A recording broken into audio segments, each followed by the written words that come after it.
नमस्कार, मैं प्रवेश मलिक ग्रामीण वॉइस में आप सभी का स्वागत करता हूं। साथियों, इस वक्त हम मौजूद हैं जनपद सहारनपुर के गांव तहरपुर में, जो कि उत्तर प्रदेश सरकार में कैबिनेट मंत्री अनिल कुमार जी का पैतृक गांव है। उत्तर प्रदेश सरकार में कैबिनेट मंत्री बनने के बाद मंत्री जी अपने गांव पहुंचे हैं और यहां पर उनका स्वागत हुआ है। बात करते हैं कि किस तरह से स्वागत हुआ और कितने दिनों में मंत्री जी अपने गांव में पहुंचे हैं और लोगों में किस तरह की खुशियां थे। आज बड़ा खुशी का पल है और पहली बार MLA हुआ 2007 में, तब हमारे गांव के लोगों ने बहुत जोर खरोश से स्वागत किया था।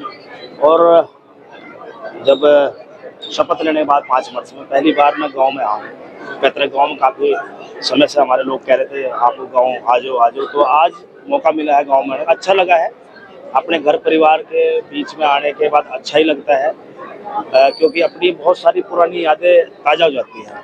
अपने बहुत सारे पुराने लोग मिलते हैं, बड़े बुजुर्ग मिलते हैं, चाचा ताऊ मिलते हैं, भाई मिलते हैं, कोई छोटा मिलता है, कोई बड़ा मिलता है, माताएं बहनें मिलते हैं। तो अच्छा लगता है जब अपने लोगों के बीच में आते हैं। हमेशा कोई भी व्यक्ति कितने भी बड़े पद पे चला जाए, लेकिन उसके दिल में हमेशा इच्छा रहती है कि मैं अपने गाँव परिवार में भी एक दिन जाऊँ। तो मैं भी आज आया हूँ, अच्छा लगा। आज इस तरह देखने को मिला, काफी भीड़ यहाँ पर मौजूद थी और आपको गांव के बाहर से ही पैदल लेकर आए हैं और जो डीजे और ढोल नगाड़ों के साथ पैदल चलने का कोई दिक्कत नहीं है, अच्छा लगा। पैदल भाई गांव के लोग पैदल चले, तब भी पैदल चलते, क्या फर्क पड़ रहा। तो देखो, जैसा लोग चाहते थे परिवार लोग, ऐसे ही चलना चाहिए और काम आदमी की तरह अपना जीवन बिताना चाहिए। ये तो आप मंत्री बन जाते हो, आप विधायक बन जाते हो, मिनिस्टर बन जाते हो, सब टेम्परेरी चीज़ है। ये सब जनता की दी हुई चीज़ें हैं, नेता के आशीर्वाद से सब चीज़ प्राप्त होती है। इनको कभी भी आप को परमानेंट नहीं मानना चाहिए। मैं तो इसको परमानेंट कभी नहीं मानता। मैं तो बिल्कुल जैसा अनिल कुमार था ऐसा ही हूँ, विधायक रहा तो अनिल कुमार रहा हूँ, आज मंत्री हूँ तो भी अनिल कुमार रहना चाहता हूँ। उसी में मुझे खुशी मिलती है। आपके द्वारा दलित मतदाताओं को लगातार जो है राष्ट्रीय लोकदल NDA गठबंधन से जोड़ने का प्रयास किए जा रहे हैं, तो कहाँ तक सफल? देखो, एक बात सुनो, आप कोई ना कोई समाज किसी न किसी पार्टी जुड़ा हुआ है। मान लो जिस समाज से मैं आता हूँ, हमारा समाज भी बहुजन समाज पार्टी के साथ जुड़ा हुआ है। आप उसको अपनी तरफ लाने के लिए आपको बहुत भरसक प्रयास करना पड़ेगा। आप पहले लोगों को व्यक्तिगत रूप से जोड़ने का काम करोगे, उन्हें राजनीतिक परिस्थितियों से अवगत कराने का काम करोगे, आपको जो सम्मान मिला है उन सब चीज़ों से आप लोगों को बताएंगे, तब जाके वो सोचेगा समझेगा नहीं अनिल के साथ में, उसकी पार्टी के साथ में जुड़ के देखना चाहिए। वो व्यक्तिगत रूप से पहले हमारे साथ जुड़ेगा, जब उसको अच्छा लगेगा नहीं भाई जो अनिल जी का प्लेटफॉर्म है, जो राष्ट्रीय लोकदल का प्लेटफॉर्म है, जो NDA का प्लेटफॉर्म, वो भी ठीक है यार, वो भी ठीक है, तो जुड़ेगा। तो उसके लिए देखो प्रयास करना पड़ता है और हम लोग जमीन पर जाकर प्रयास कर रहे हैं। अपने समाज के लोगों को जो सही बात है, जो सही विचार है, उसको बताने का काम कर रहे हैं। जो बाबा साहब ने चाहा था उसको कौन कर रहा है। चौधरी चरण सिंह की नीतियों के विषय में भी हमें अपने समाज को बताने की जरूरत है। चौधरी साहब ने बड़े बड़े काम हमेशा गरीब समाज के लिए ही, उन्होंने अपना जीवन बिल्कुल मतलब जो है अपना पूरे जीवन उन्होंने उन्हीं के लिए लगाया है। उन्होंने हमेशा जो गरीब समाज के व्यक्ति है उन्हीं को ऊंचे ऊंचे पदों पर बिठाने का काम किया है। आप देख लो, बिहार में मुख्यमंत्री रहे 2 बार, वो क्या नाम, कर्पूरी ठाकुर जी को मुख्यमंत्री बनाने का काम उन्होंने किया था। हमारे जनपद में मुजफ्फरनगर में कई ऐसे लोग हैं जो चौधरी साहब के साथ जुड़े रहे, प्रचार प्रसार का काम करते थे। नंदराम थे मेरी विधानसभा में, वो उनके पार्टी के लिए प्रचार प्रसार काम करते हैं। उनको विधायक बनाने का काम चौधरी साहब ने घर से उठा के, हमारे एक मामा कसियारा गांव में हमारे मामा है, वहाँ नैन सिंह थे, उन्हें भी प्रथम बार विधायक बनाने का काम चौधरी चरण सिंह ने किया था। तो हमेशा इस परिवार की सोच रही है कि हम जो है, जो दबे पिछड़े लोग हैं, जो वंचित लोग हैं, दलित हैं, पिछड़े हैं, उनको आगे बढ़ाने का काम करें, उनको राजनीतिक भागीदारी दें। सामाजिक न्याय की लड़ाई लड़ने का काम आदरणीय चौधरी जैन जी कर रहे हैं। सामाजिक ढांचा हमारा सही प्रकार से बने, ये चाहते हैं।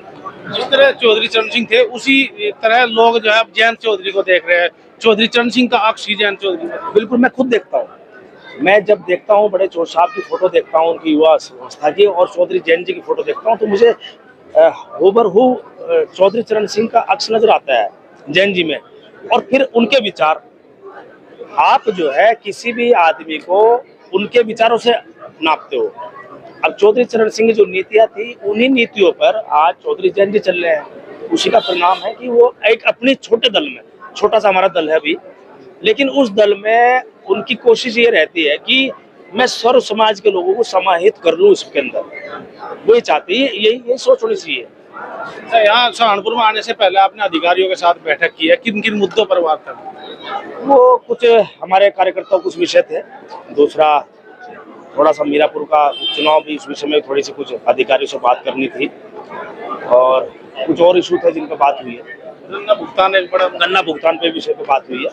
कुछ गन्ना भुगतान कुछ मिलों का रह रहा है। हालांकि अगर हम पूर्ववर्ती सरकारों की बात करें, जो समाजवादी पार्टी के लोग और ये लोग कहते हैं गन्ना भुगतान, इनके सरकारों की बात देख लो, इन्होंने कितना भुगतान किया।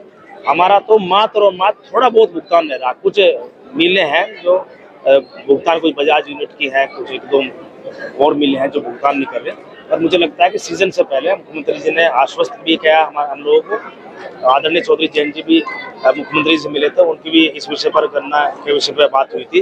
तो मुख्यमंत्री जी ने ये आश्वासन दिया है कि अगला सीजन चलने से पहले पूरा भुगतान। बुढ़ाना और शामली एक बड़ी समस्या है भुगतान को लेकर।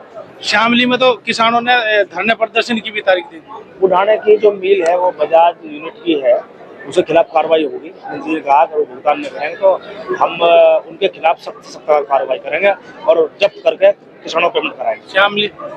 शामली तो मिल जो है ना सेल आउट हो गई है, और जिसको सेल आउट है जिस कंपनी को, वो किसानों का टोटल भुगतान करेंगे।